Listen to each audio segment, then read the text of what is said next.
Salut les maîtres zen! Dans la continuité de notre cours sur les chiots, je vais vous montrer maintenant le matériel que je trouve important d'avoir, la préparation à l'arrivée du chiot. Donc déjà, je pense que c'est important d'avoir un annuaire avec les adresses des ressources dont on va avoir besoin. Donc je pense à un vétérinaire de confiance dans votre région, un éducateur référent de confiance aussi, mais peut-être que vous aurez besoin aussi d'un promeneur, de quelqu'un pour la pension, d'un ostéopathe. Voilà, je pense que ça c'est les adresses, les numéros importants à avoir et à connaître avant d'en avoir vraiment besoin, ne pas attendre « Ah tiens, c'est bientôt les vacances de Noël » ou « Ah, j'ai un problème et je dois vite trouver une pension pour mon chien ». Il vaut mieux déjà avoir quelqu'un, on sait qu'on a confiance, qu'on a déjà fait des essais, qu'on a déjà rencontré, et puis après commencer à amener votre chien, déjà juste faire une balade ensemble pour qu'elle rencontre la personne, etc. Ensuite, à part l'annuaire, je vais vous montrer ensuite la gestion de l'espace, mais déjà le matériel.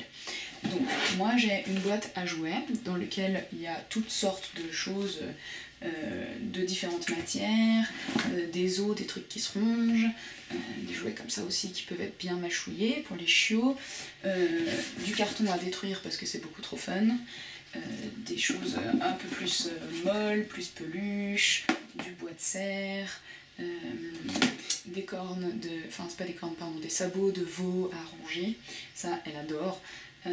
Donc voilà, diverses choses, et puis en fait, je vais y ranger dans la boîte, puis de temps en temps je sors la boîte, enfin la plupart du temps je sors la boîte pour qu'elle puisse sortir et foutre le bordel. Par contre je garde quand même toujours une partie des jouets dans l'armoire, comme ça régulièrement je peux faire un tournus et puis il y a des nouveautés parce que les chiens en général ils aiment la nouveauté puisqu'ils sont curieux. Après il y a des moments dans la journée où je vais absolument tout ranger pour qu'elle arrive à se poser, parce que certains chiens, s'il y a toujours quelque chose à faire, ils vont juste s'auto-stimuler et puis ils n'arrivent pas à se poser. Donc si j'estime qu'elle est trop fatiguée, il faut qu'elle dorme, je vais tout ranger jusqu'à ce qu'elle arrive à se poser. Voilà, là j'ai juste mon matériel pour faire mes tricks ou ma proprioception. Ensuite, je trouve qu'il y a besoin d'une longe pour pouvoir sécuriser, mais que le chien il puisse quand même divaguer, surtout que au début ils savent pas nécessairement marcher en laisse courte, ça peut être assez angoissant pour eux de ce truc qui les retient. Donc moi j'aime bien avoir une petite longe. Moi j'attache pas un chiot au collier parce que j'ai trop peur qu'il se fasse mal, parce s'il part d'un coup en courant, parce qu'il connaît pas encore le principe. Donc je prends toujours un harnais. Moi j'utilise les harnais en Y, donc un harnais tout simple comme ça qu'on peut régler avec deux attaches pour qu'il n'ait pas besoin de passer la patte. Par contre il aura besoin de passer la tête, il doit passer la tête dans ce trou, donc je vous ferai une autre vidéo pour vous montrer comment je fais. Pour certains chiens c'est l'angoisse de passer la tête dans le trou, donc dans ce cas là il existe d'autres types de harnais où en fait le chien met les pattes dans deux trous et après ça s'attache au-dessus de lui, puis comme ça il n'a pas besoin de passer la tête. Donc voilà, il faut trouver ce qui correspond à votre chien, une laisse courte quand même pour apprendre la marche en laisse, même si au début je ne vais pas beaucoup l'utiliser.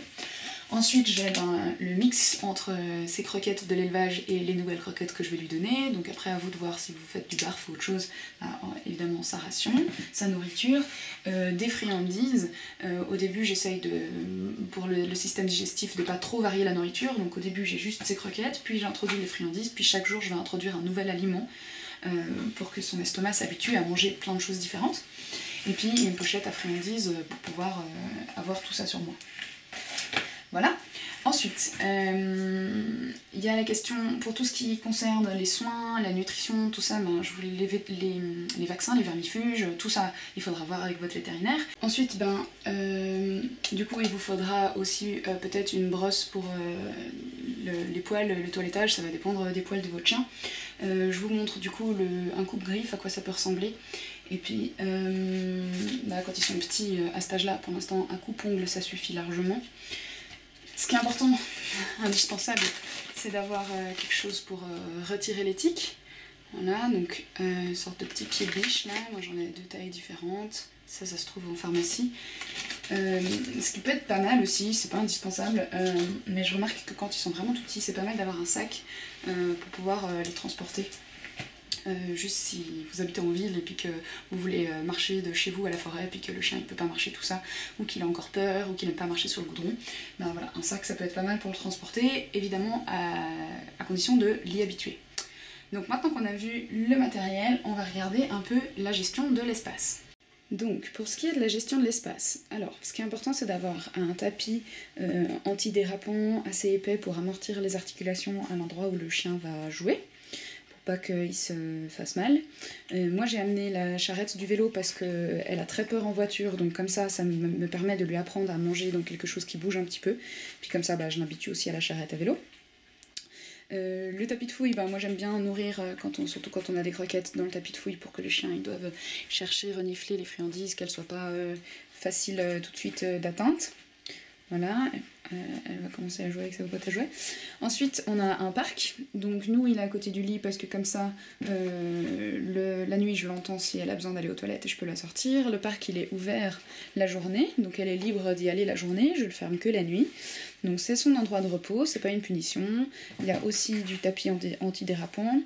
Un petit lit où elle peut dormir avec le t-shirt qui a l'odeur de ses chiots, de ses frères et sœurs pour les premiers jours. Rien de dommage, rien où si elle fait pipi c'est grave parce que je peux tout laver.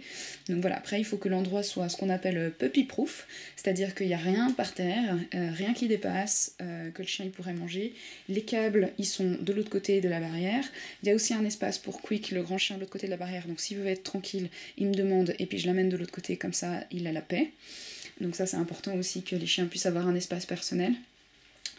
Et puis voilà, donc voilà, rien n'est par terre. Elle a été se cacher là-bas. Et puis pas de tapis, hormis des tapis pour chiens comme ça que je sais que je peux laver.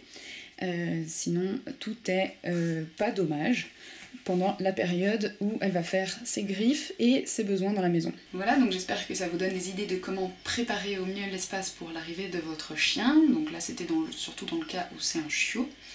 Ce qui est important aussi, c'est si vous avez une voiture, d'avoir un endroit pour le mettre, donc de préférence une cage, ou bien éventuellement un harnais qui s'attache à la ceinture de sécurité. Ça c'est ce qui est autorisé pour que il soit en sécurité, qu'il ne se passe pas balloter et puis qu'il ne devienne pas un projectile en cas d'accident. Donc voilà pour tout le matériel. C'est ma manière de faire, après chacun ses habitudes. Pour l'instant ça fonctionne bien comme ça. En tout cas, ce qui est sûr c'est que un chien, un chiot, ça a beaucoup d'énergie, ça va tester beaucoup de choses, ça va tout mettre en bouche. Donc protégez les choses qui ont de la valeur pour vous, parce que s'il trouve quelque chose qui est important pour vous, vous n'allez pas réussir à rester neutre, vous allez sûrement lui sauter dessus et lui enlever de la bouche, et puis là vous allez abîmer la relation avec lui. Donc anticipons et puis rangeons ce qui a de la valeur pour nous avant que le chien trouve ça super fun d'y mettre dans la bouche.